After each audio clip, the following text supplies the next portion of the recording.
Welcome to Mission Evolution Radio Show with Gwilda Wiyaka, bringing together today's leading experts to uncover ever-deepening spiritual truths and the latest scientific developments in support of the evolution of humankind. For more information on Mission Evolution Radio with Gwilda Wiyaka, visit www.missionevolution.org. And now, here's the host of Mission Evolution, Miss Gwilda Wiyaka.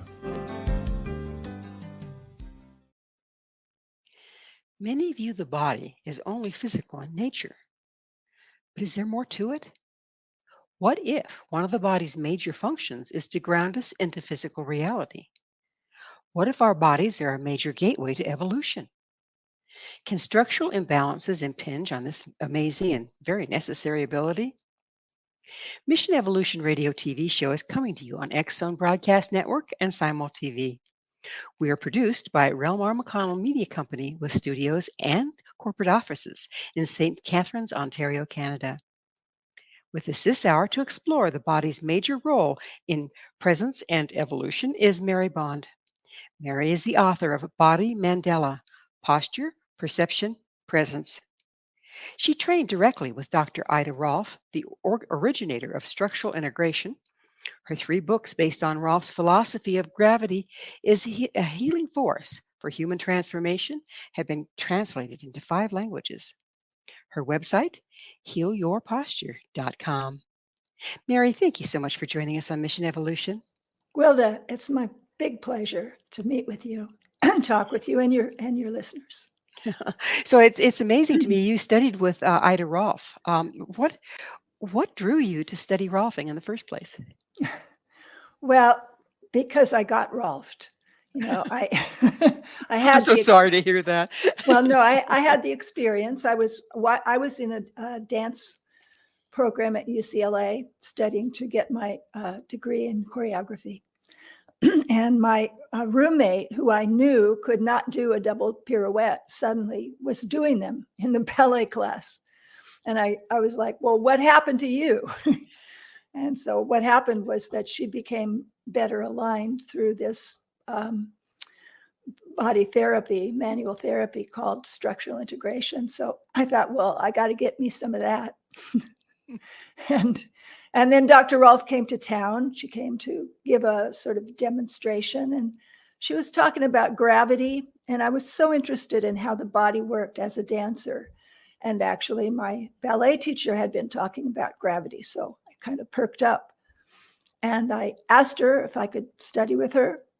And she started to say no. And I said, well, I don't really want to do the work. I just want to see the way you see bodies. So that's what happened. Well, how long did you study with her? Well, let's see, probably 5 years or so. You know, I kind of came in and out of it. I was dedicated, and yet I had other things going on in my life, like family and. Yeah, as a dancer, yes, that's pretty all-encompassing. So, for those of us that don't know, what is Rolfing exactly? Rolfing is a manual therapy developed by Dr. Rolf that has to do with reorganizing the body's structure, or some people say posture, but she was insistent that posture was a activity and structure was what you have underneath the activity. So it was about realigning the structure in accordance with the pull of gravity so that everything would work better, that the muscles and the bones would be more able to move freely, and that within the body also the functions would be working more correctly. Mm-hmm. So how does Rolfing differ from massage, say, for instance? Well, because it's targeted. When we're trained to look at the person's organization, the way they are, the way they move, the way they stand, and to address our manual contact according to what we see is out of alignment. And so does, I know massage works, even deep tissue massage works mostly on the muscles. Does Rolfing work on the muscles as well, or where all does it work? Well, actually, nowadays, I think massage therapists as well as Rolfers are talking about fascia. So we think of it all as myofascia. And the fascia is the connective tissue that surrounds all organs in the body, not just, it's like envelope around the muscles, but it's an envelope around every tube, every wire, every vessel, every organ in your body. And it's very interconnected. So Dr. Rolf's idea was that when you got your hands specifically targeting that tissue, you actually were always touching the whole body rather than targeting any one single part. Well, that's interesting. So how does it get out? I mean, obviously you're treating something. How does the fascia get compromised? Because of repetitive motion, for example, doing the same thing always over and over the same way. Typical example was holding your phone, so then over time you would get the fascia in this part of the body would become contracted and dehydrated, actually. Another example is injuries, some kind of impact or something that wounds the body, and then there's scar tissue. And so then what happens is the fascia becomes more densely connected, kind of like Velcro, again, dehydrated. So the work of the manual therapist is to not just stretch, but actually rehydrate that tissue so that it's more plastic. And how do they do that? I Well, can see them with with an IV, and no, it's with slow, penetrating, but gentle, targeted touch. So manipulating the area to bring circulation and that sort of thing. Yeah. Okay, that makes sense. So, what differences do you see in the original form that you studied and what's being practiced and called Rolfing today? Well, there are at least, I think, 17, maybe 25 different schools of structural integration that have branched off from Ida Rolf's original guild. And many of those different approaches have added other kinds of techniques, mostly borrowing from osteopathy. So bringing in more information about the way the biomechanics of the bones, for example. So really looking more specifically at things that can torque and twist and compress through the skeletal system. That would be one way. Others are looking more energetically at the organization of the body. Some are also working with the movement within the body of the visceral tissue. So there's lots of different approaches that are being sort of woven into the Rolfing philosophy. But I think always all of us listen to her original message, which was that gravity is the therapist. So, yeah. How do you explain that one for me? What do you mean by gravity is the therapist? Well, gravity is the force that holds us to the planet and holds the planets to each other, right? And so when the body is out of alignment with gravity, then we tend to be twisted or bent or compressed or buckled and not open and free to move well. So when the body has been processed, Dr. Rolf called it processing, when the body has been freed of certain restrictions, habitual restrictions, then gravity can move through us as an energy that uplifts us and heals us continually, rather than being something that breaks us down. So it's kind of like building with children's blocks. If you start pulling them out of alignment, pretty soon they crash. Well, that's one way of thinking about it. That's a simplistic way of thinking about it. And actually, that was Dr. Rolf's preference. I think she was trying to communicate with the most possible people. So she used that stack of block imagery as her logo. But in fact, I didn't know that. Yeah. And so a stack of blocks is actually a compression. one thing is on top of another, pressing down. But more recently, we're looking at the model of tensegrity, which means tensional integrity, which is what's the word? A harmonizing between the compressive members of a structure and expansive or stretching members. So an example of tensegrity structure would be Buckminster Fuller's geodesic dome. I don't know if people remember those, the way they were struts held together through wires, tension. And so this way of thinking about the body allows more spaciousness and more plasticity in our way of bringing it back into harmony. Is it kind of like a suspension bridge? Yes. Mm-hmm. Okay, that makes sense to me. Yeah. And this is all done by physical manual manipulation. Well, yes and no, because always built into if you do it the way Dr. Rolf taught us, built into the manual, the physical manipulation of the therapist is what she called calling for movement. So she used to say, put the tissue where it belongs and then ask the person to move. So the person on the table is not just lying there passively, but they're engaged in their own process. And she also developed and taught us to train people to help themselves maintain the gains that they had gotten through the therapy through movement practices. Oh, so we're about out of time in this segment. So Okay. You're saying that we have habitual movements, and you start to work beyond those habits because, again, once you're doing repetitive motion. Mm-hmm. Mm-hmm. Exactly. Mm-hmm.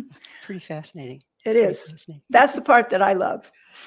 Yes, it's in action. Well, as a dancer, you wouldn't you? Mm-hmm. That's what brought me to the work. Yeah. Well, it is time for that station break. Mary and I will return very shortly, so don't go away. This is Mission Evolution, www.missionevolution.org. What is body awareness? With us this hour discussing the importance of structural integration is Mary Bond. Mary, what is body awareness and why is it so important? Well, everything we do through the body. You know, our lives are lived in our bodies, and our thoughts, our dreams, our imagination, voices we might hear, images we might see in our dreams, all these things are coming to us through our senses. So I think what has happened since the Western religions have sort of given us the belief that connection with the spirituality of our lives has to be transcendent, that has to be outside of the body. But in fact, I think we're starting to learn through certain kinds of research into trauma therapy, for example, that in fact, body and mind are completely integrated, and that what we experience within us is as connected to the universe as it always has been throughout history. Fascinating. So, in other words, we don't have to leave the body to be present and functioning in this reality spiritually. Rather, it's almost the opposite, isn't it? I think so. I think the body is a gateway. It's not an obstacle. So what does fascia, that we were just talking about earlier, what does that have to do with body awareness? Oh, it's so fascinating. Fascia, years ago, when people did dissections to try to understand what's going on inside the body, they would throw this stuff in a bucket and just ignore it. It was just not important. But since actually Dr. Rolf, I think, put fascia on the map, at least in the most recent period of time. So there have been now many conferences and research studies where body workers, people like me, and academics who are studying fascia in the laboratories have gotten together and begun to compare notes. And lo and behold, fascia has free nerve endings in it. So this means that it can receive communication. So much of what we feel inside our bodies is communicated through the fascia. Fascinating. It is. It's amazing. And they just throw it in a bucket, right? A long time ago, yeah. No more. So no more. So the fascia really integrates the body in a way. That's right. It's everywhere. It's down to the cellular level. So every cell in your body has a little tiny thin membrane of fascia around it. So, and that's interconnected all the way out to the fascia, which is like an envelope around your whole body, the skin, just under the skin. So if you've damaged fascia in one area and it starts to become restricted, does it then restrict fascia throughout the body or in neighboring areas, or how does that work? Yeah, actually, in Dr. Rolf's book, she has an illustration of a sweater where you have a sweater that has a pull on it, and that how that pull pulls through the whole sweater and distorts the shape of it. So it's a simplistic image, but it's exactly what happens. Is you could have. I remember having a client years ago who was complaining of a neck problem. She'd had an accident, and she had been told that if she didn't get neck surgery, she would end up, not being able to walk. And the class that I was teaching that she was in happened to be about the feet. And she stood up to have us look at her feet. And when I looked at her, I saw that there was absolutely no structural support under the side of her neck that was having the problem.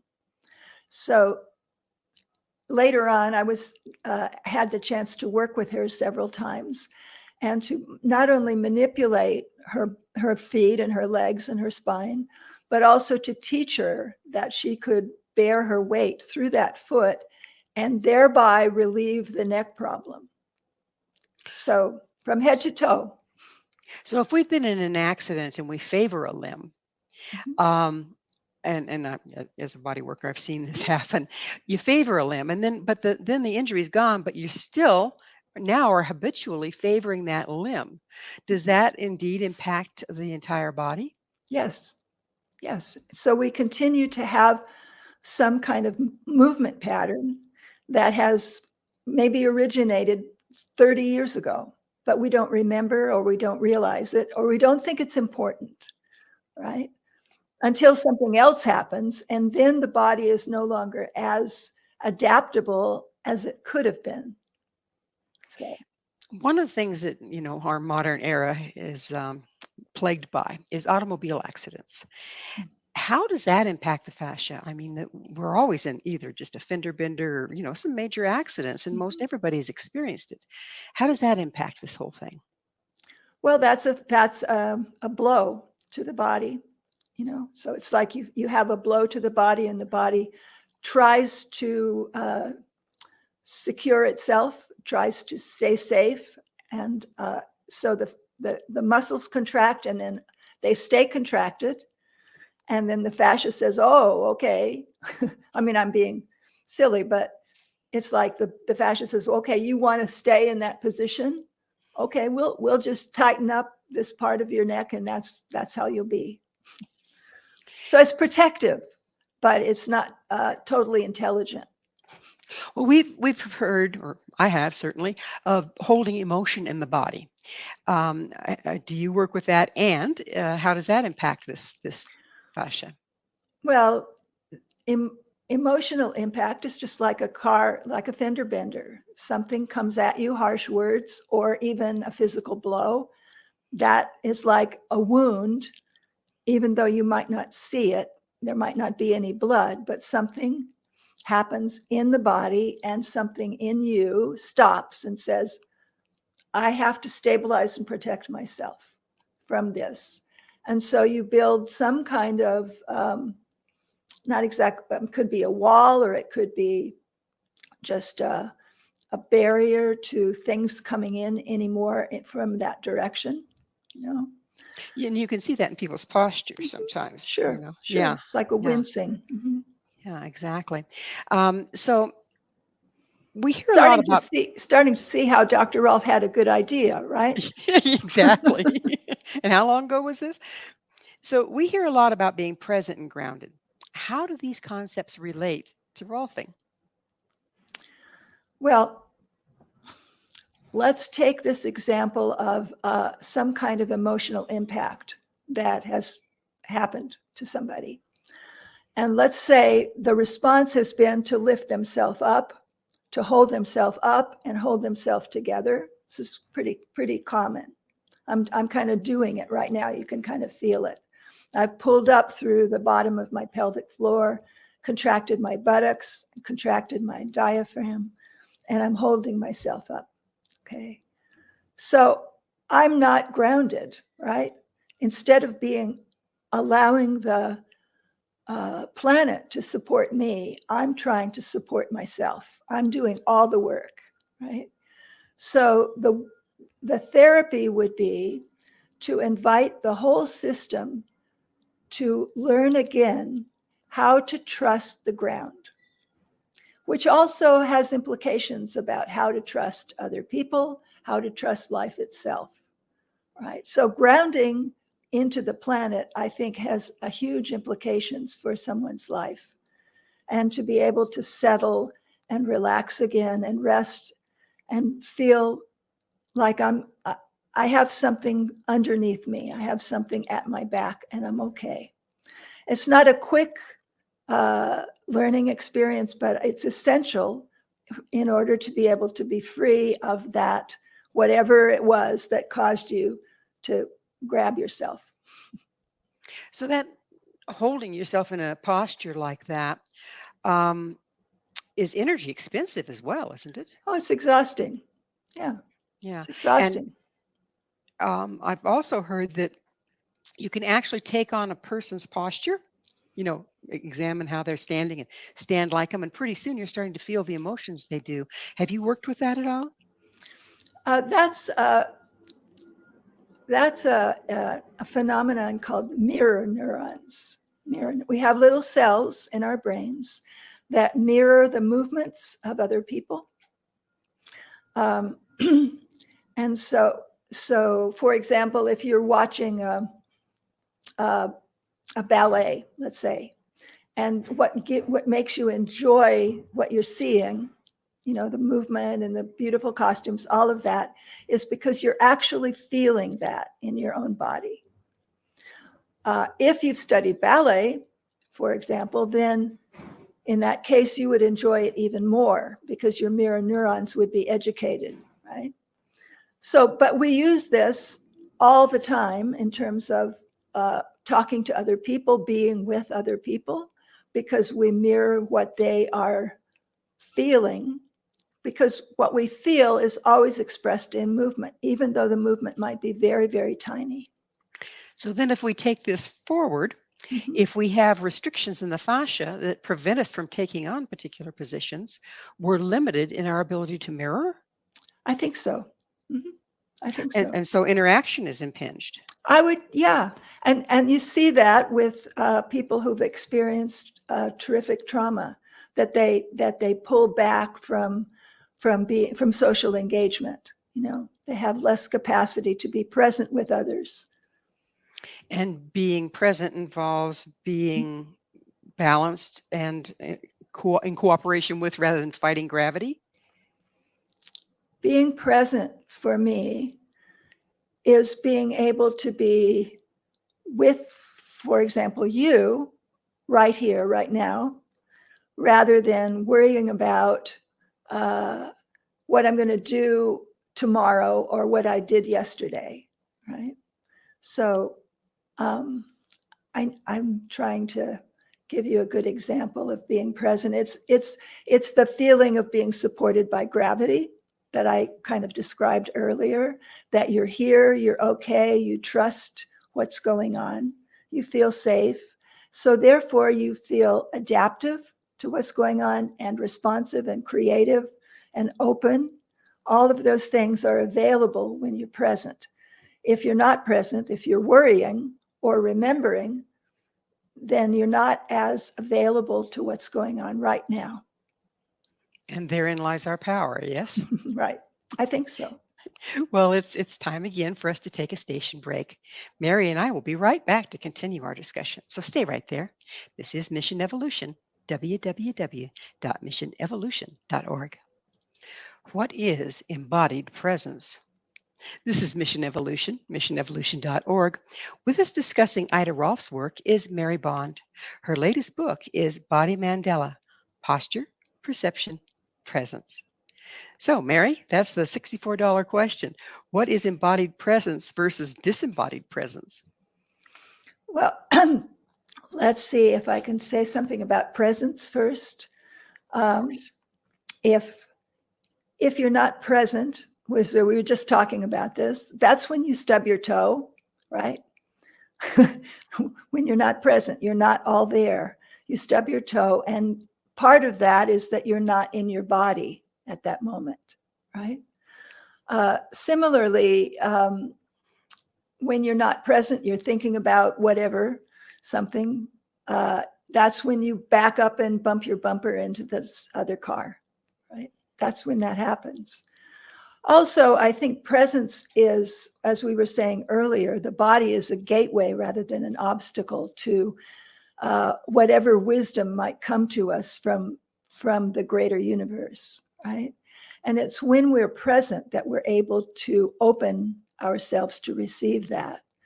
So when we're in our body, then that comes through us as wholeness, as a whole response, rather than something that we have cognitively designed.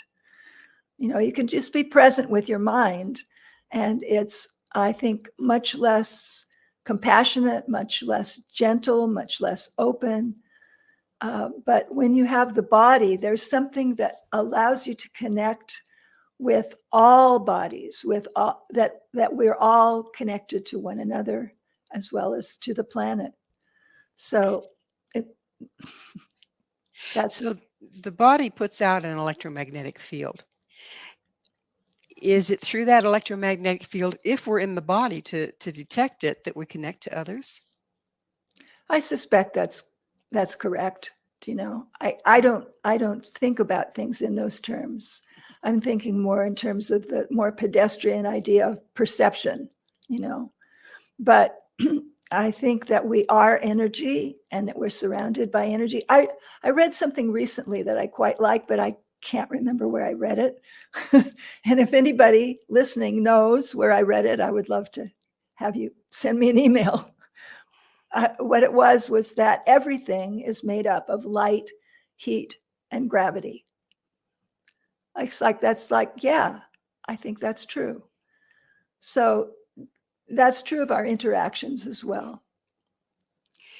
If we have had a lot of trauma, like people that have been in war-torn countries and this and that, and in addition to probably injuries, when do you start noticing that your life is not working anymore because you have all these restrictions?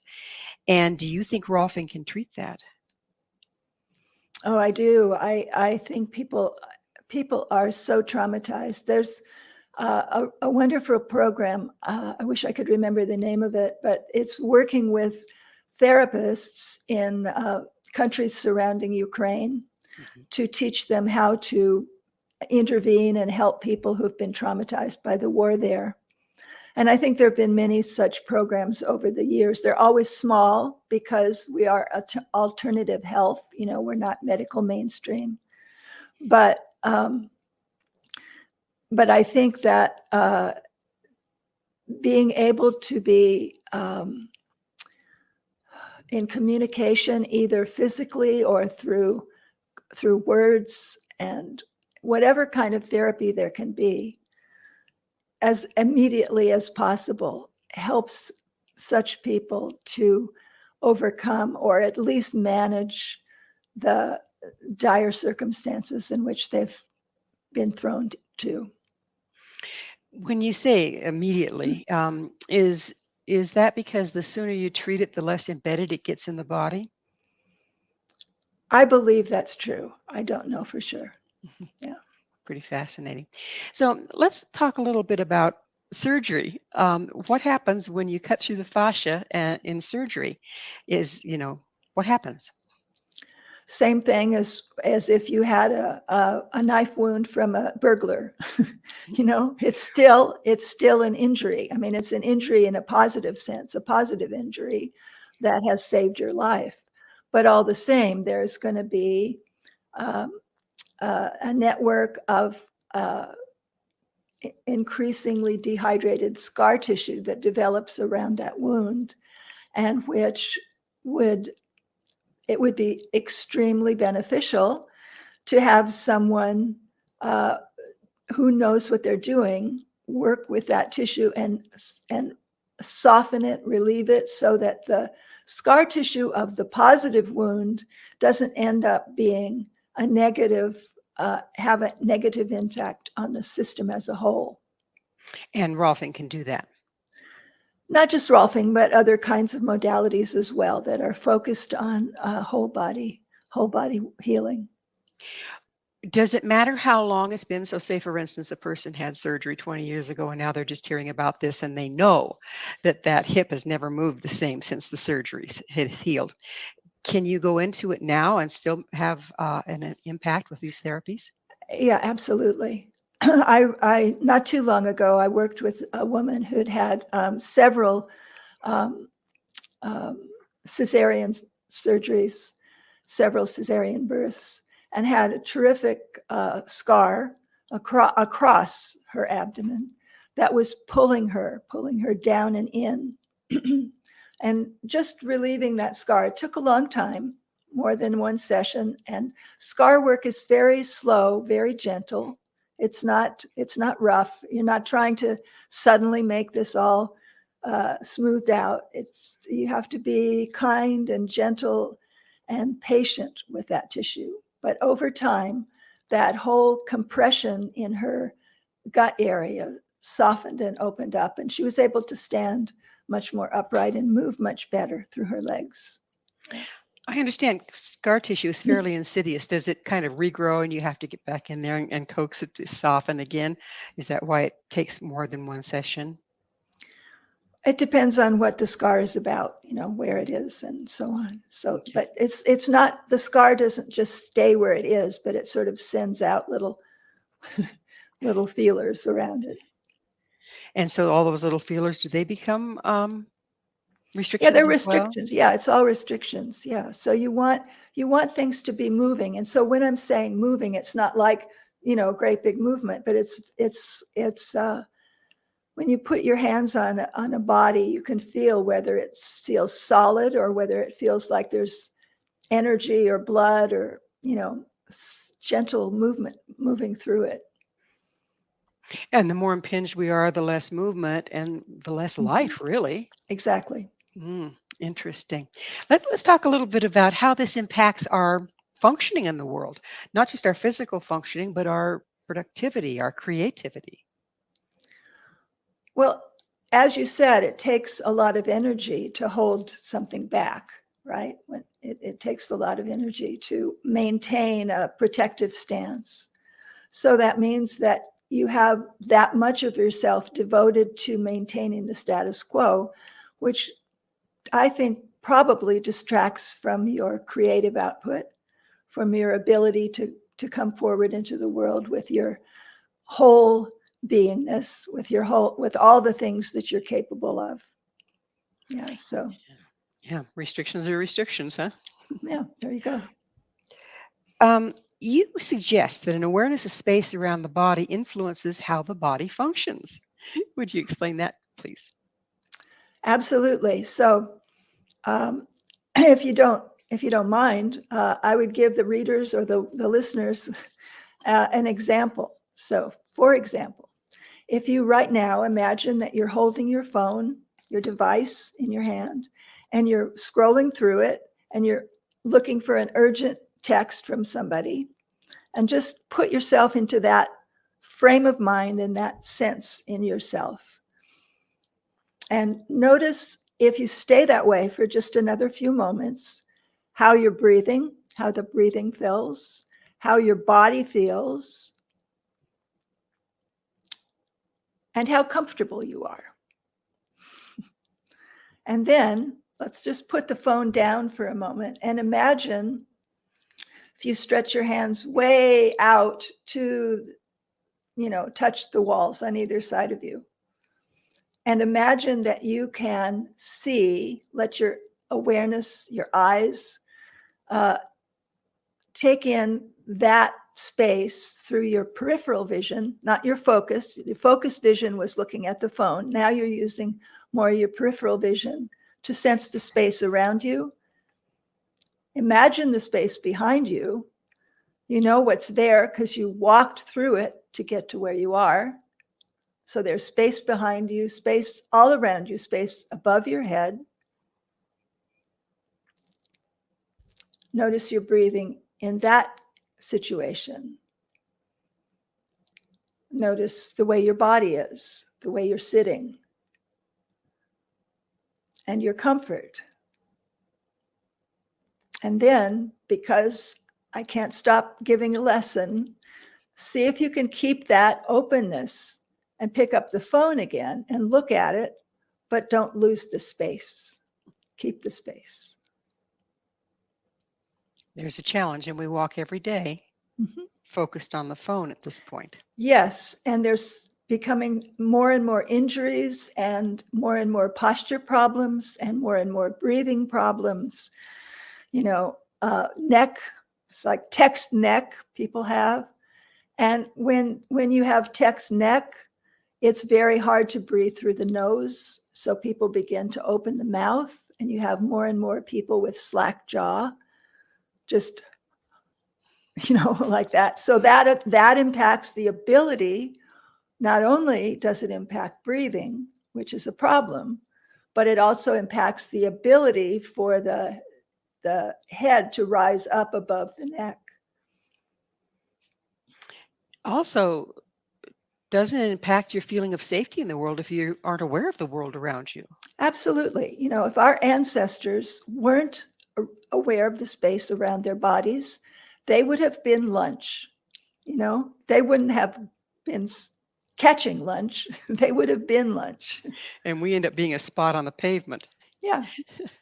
Well, it is again about time for us to take another commercial break. But while we're in this break, everybody give that a try. See how that lesson works for you. Please stay with us as Mary and I continue to explore the physical body as a major tool for spiritual evolution. This is Mission Evolution, www.missionevolution.org. Are you a victim of dreaded body patterns? This is Mission Evolution, missionevolution.org. We're continuing our discussion with Mary Bond, the author of Body Mandala, Posture, Perception, Presence. Her website is healyourposture.com. So, Mary, I pose the question, what is body patterns? Well, they're just habits, habits of the way you do things. So a habit would be that you put more weight on one leg than the other, but you don't realize it. So oftentimes one leg will actually be more muscular, stronger than the other side.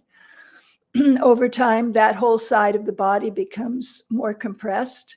So you begin to have a curve towards the side of the shorter leg. And little by little, you get older and older, and you begin to have a limp. You don't know it because it's developed since you were like probably 8, So that's a pattern, and a pattern persists unless you've studied it. First of all, waked up to it, and then decided it's important to change it, and then go about some kind of process of balancing yourself so you have more equal weight on the two sides of your body. How can we wake up to it? To body patterns? Well, lots of times I think when we go to a therapist, whether it's a doctor or an alternative therapist, we just want the pain to go away. I think most people these days are they think about body awareness is not all that important. The only thing they're mostly aware of is pain. Or number 2 is how they look, So those are the two motivations that people have when they come to a therapist, and the therapist is expected to fix that, right? If you're lucky, you'll run into a therapist who instead wants to educate you and help you understand how you got that way. So my advice is to look for that kind of person who can help you understand your patterns and help you find a way through them. Now, this could be a yoga teacher. It could be a Pilates teacher. It doesn't have to be a manual therapist. It just needs to be somebody who's willing to help you change the way you do things, rather than make you more comfortable or more attractive. If you're very much right-handed and you do it, so you intend to do things one-sided, Mm-hmm. Are there some activities you can engage in that can start helping you correct that involve bilateral movement? Oh, I think so. Yeah. I mean, I think that's, for example, a good reason to study yoga or dance, any kind of dance, or gymnastics, or, anything, swimming, whatever we do that engages the two sides of the body as equal partners. If the handedness has become a problem, then you'll notice it. You'll notice that you do certain postures or exercises more readily on one side than the other. Well, it's this more difficult side that is the side that you need to work on. And it's not what we want to do. We want to excel, so we are very happy to do the side that works great, do all those pirouettes to the right, but it's doing them to the left that's going to help you the most, change your brain, change the way you do things. You mentioned how important movement is intentionally working bilaterally, intentionally doing the equal amount with one side as with the other. How does that affect our overall functioning? Well, it's not my expertise, but my suspicion is that it's improves functioning, improves probably the two sides of the brain working more in tandem. But again, it's not something that I necessarily have people do. So What kind of movement you say in Rolfing that you engage the client to move when you're holding a position or pressing on some fascia? What's that look like? Explain that to us a little bit. Movement might be breathing, might be just the breathing is a movement, right? So, for example, someone who breathes into the upper chest, this kind of person needs to learn to breathe into the lower ribs. So perhaps I would place my hands around the lower ribs and say, see if you can inflate your lungs into my hands. See if you can find that widening through the lower part of your rib cage. So that is a new movement, and it's a new sensation, and it's a new understanding of breathing. So that would happen perhaps on the table. And then when we sit up, can you bring that into the being upright in gravity? Can you still breathe through that lower part of the lungs, or do you have to breathe up here? Okay, so then you practice it doing walking or doing the dishes or whatever it is. So you have an opportunity to feel a different way of moving, and then to blend that way of moving into daily life, as well as into whatever practice that you do, sports or somatic practice. How important is bringing a person's attention to a different body part when you're doing this? Does that have any effect? Oh, absolutely. If the person is not paying attention, then they're getting nothing out of the whole embodiment purpose of the process. So if the person is on the table chatting away about their latest knitting project, it's not going anywhere. It's what I call first aid, maybe, if you're lucky. But by being truly present, in your body while somebody is doing the work, then there's an opportunity to feel yourself, to sense yourself differently. And it's that opening up of your, awakening your awareness of your body that is, I think, the whole point of it. Well, Mary, it's that time in the show when I get to ask you, what is your mission? Okay. I think that people who truly respect their body's wisdom and understand their bodies, understand their patterns, I think those people are more likely to be receptive, to be compassionate to themselves, to other people, and to all of life. So that's my purpose, is to bring more people to that place of understanding and respect of the body. Very beautiful. Very beautiful. If we are to start to engage and bring forward more structural integrity, what are the first changes we can expect to see?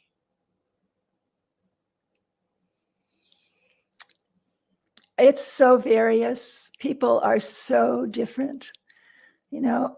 So I don't think that I could say there's a blanket thing. But in general, I think people feel more, people could say something like, they might stand up from the table and say, oh, I've never felt my feet before.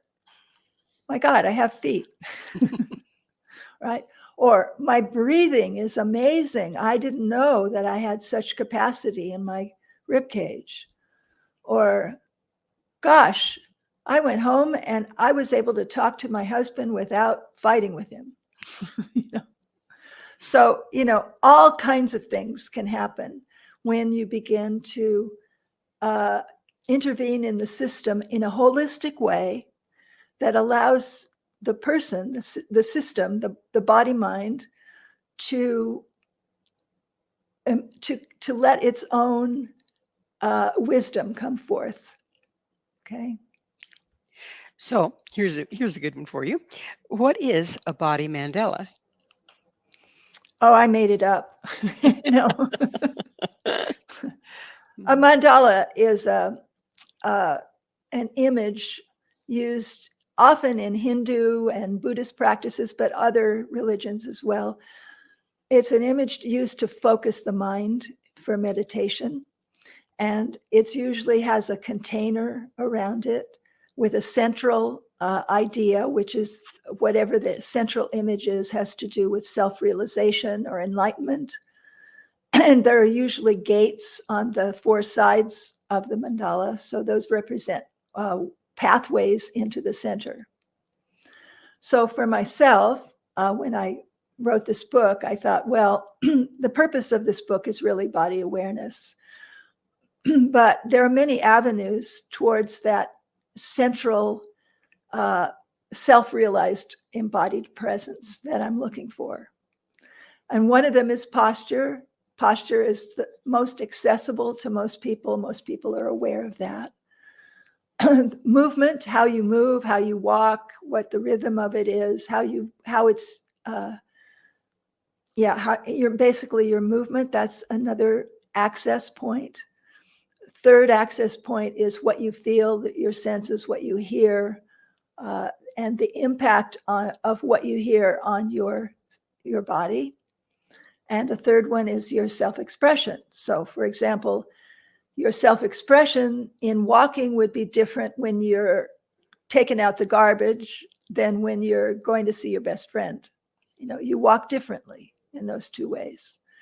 So beginning to feel those patterns through those gates is a way of working yourself towards that goal of more embodied, more open, more receptive presence. That's a beautiful image, Mary. You know, unfortunately, we're out of time. Thank you so much for coming on the show and sharing your wisdom. It's my pleasure to be with you, Gwilda. Truly. Thank you so much. You bet. Our guest this hour has been Mary Bond. Mary is a structural integration practitioner offering somatic movement coaching and the author of 3 books based on Rolf's philosophy of gravity as a healing force for human transformation. To find out more about Mary and all the wonderful things she has to offer, visit her website, healyourposture.com. This has been Mission Evolution with Gwilda Wiyaka. For more information or to enjoy past archived episodes, visit www.missionevolution.org. But most importantly, please be sure to join me right here next time. This mission will continue to bring information, resources, and support to our rapidly evolving world.